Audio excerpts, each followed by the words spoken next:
Facebeam kišeniniai žibintuvėliai. Pokelet AA.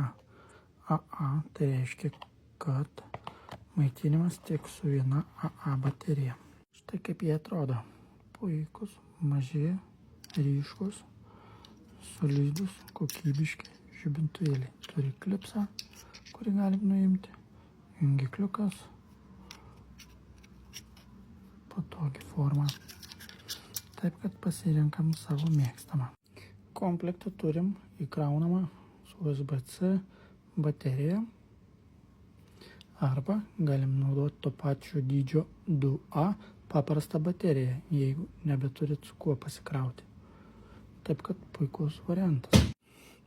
Štai taip pasikrauna šią bateriją. Ir štai matom, kaip šviečia šis žibintuvėlis. Maksimalių režimų veikia iki 550 liumenų, vidutinių režimų iki 190 ir pačių mažiausių režimų, tai yra 5 liumenai, gali veikti net 58 valandas. Taip, kad dabar puikiai kaina už šios žibintuvėlius Lumenai LT.